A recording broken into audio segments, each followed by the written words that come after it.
各位喜欢兰花的朋友，大家好，我是安格斯。今天要跟你们讨论这两颗会香、很香、很香的蝴蝶兰。它们虽然没有牌子，因为我是在超级市场买的，但是呢，它们香到让我爱不释手，所以我一次买了2颗。所以今天要来跟你们讲一下它们背后的故事，然后跟我怎么照顾这两颗兰花。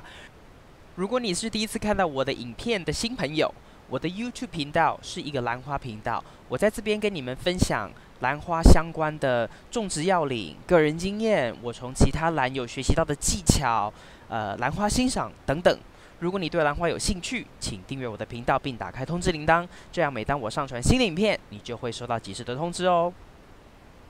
这两颗兰花呀，是我当时去年6月还住在纽约的时候呢，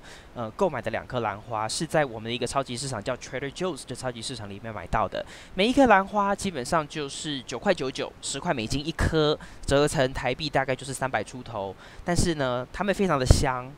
那我通常其实不会把兰花拿起来闻。但是呢，这2颗因为它们很香，所以当我走近它们的时候，我就已经觉得，这2颗好像会香，就拿起来一闻，果然会香。所以我一次买了2颗，当时好像有5颗还6颗而已，但我买了2颗。那我这边我个人的经验是，如果你遇到好花，遇到香花，是你觉得你会很喜欢的花，如果它不贵，你又能够就是出得起这个钱的话，我会建议你买2颗，因为这样子的话呢，2颗如果都长得很好，那就太好。那如果假如说其中1颗生病了，至少你还有1颗可以是就是预备的，好，这样才不会就是说失去了心爱的花很难过。好，那这2颗呢，其实它有2个很好玩的特色，就是说它的这个介质呢，就是用树皮跟水草混合，然后呢，因为它在杯子的外围有打了好多的这个排气孔，所以通风非常的良好，也导致于说，这2颗兰花它的根系长得相当好了。当时我买回来的时候呢，它们的根就已经就是非常的强壮哦。那再加上呢，这2颗花都有双花梗，而且是香花，所以当时我就觉得说，哇，我真的是挖到宝了。因为一般在超级市场能够买得到的蝴蝶兰，都已经是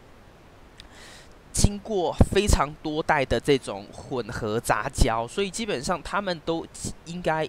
大部分都已经失去了它们原生种的那种香味啊。所以这两颗当时我看到的时候，我自己是觉得非常的不可思议，居然会在超级市场找得到会香的蝴蝶兰。所以呢，我当时就做了这个影片，跟大家来做一个 update， 就说，我找到2颗新的蝴蝶兰，而且会香。好，那接下来呢，我第2次在讨论到它们的时候，是在去年的12月。那去年的12月之所以会在做这个影片，跟我这边每家的兰友分享的原因，是因为这2颗兰花都在它们原有的这个花梗的尾端又继续长新的花梗出来。那我当时的问题就是想要问看我其他的这些兰友，或者是世界各地有养兰花的朋友，看看有没有类似的情况。因为我不晓得的就是说，这样子的状况是应该称作这一段新的花梗叫次花梗呢，英文叫做 secondary spike， 还是因为说这一种香花，这2颗兰花的品种它是有续花性？一般有续花性的，一般都是原生种的蝴蝶兰就是说，当它的花梗没有变黄、没有枯掉的情况下，都不要剪，因为有续花性的话，它就是会一直延伸，然后一直长花苞。但是好玩的事情是这样子，有续花性的这些原生种的兰花呢，一般有时候就是长个1-2朵花，如果很成熟的老株，才有可能会多花梗多花，一次多花。那它这个是一次花梗出来，然后长新花梗，然后呢，每一个花梗，当时这个影片的时候是左边的这颗花比较有花梗比较更成熟一点，所以它那时候是很明显的有4颗花苞。所以这4颗花苞又有点多，所以又不像是原生种那种有续花性的花，一次开个1朵2朵甚至可能3朵。大部分都是看到2朵或1朵这样的情况，所以我就觉得说，这个又不太，已经有点不是原生种了，但是我不确定到底是不是有续花性，还是说这个根本就是它的 secondary spike 次花梗。那今天呢，这个现在看到这个影片是已经有1个月后了哦。上一段影片是12月底的时候，12月去年年底。那现在你可以看到，第1朵花已经打开了，而这个花只开了1天而已，所以目前来说，我还没有闻到它的香味，会需要等到花可能就是要有风吹，然后温度高一点的时候，或者说它花稍微成熟一点的时候呢，这香味才会出来，所以可能要给它个3、5天吧，或是1个礼拜左右。那这个花基本上它大小跟以前开的花是差不多的，在我的印象里面没有记错的话，那你也看到还有3个花苞还正在成熟中。那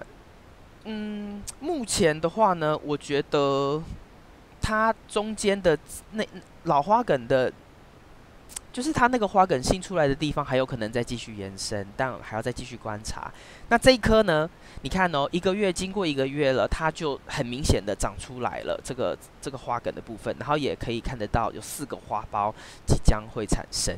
好，所以也是相当的不错。再来呢，你看一下这一颗它的底部，又有另外1个花梗哦，已经抽出来，即将要抽出来另外1个新的花梗，所以呢，这2株我觉得是非常，我们英文讲说 vigorous grower， 其实就是一直讲说它们的生命力很强。那其实主要原因，我觉得也是因为它叶子多，它是成熟株。再来就是它从兰园那边出来，就是种在这种树皮，还有 sphagnum moss， 就是水草。好，它有很强壮的根系，那再加上呢，我没有在它开完花的时候就把它花梗剪掉，或者是换盆，所以呢，它其实就是还是在它可以适应的环境下继续生长。你看它这些很多的根系，其实都是在我买回来之后又继续再长出来的根系。盆里面、杯子里面的根系有很多啊，甚至都已经从那个通风孔啊又长出来，长到这个大的这个塑胶杯的内围哦，然后在大杯的这个大塑胶杯的底部啊，甚至它有的根都已经开始在绕杯底。那这种情况其实就是在告诉你说，这个兰花它很喜欢目前它所得到的这种养护方式。以上就是今天给大家带来的影片。如果喜欢这个影片，请帮我在影片下面点个赞。如果你有任何的问题或是任何的指教，也很欢迎在视频下方留言。影片的最后呢，也有几张特写的照片，来让你更近距离的观赏这2颗兰花目前的生长状况。希望你喜欢接下来的影片以及音乐。谢谢您的观赏，我们下次再见。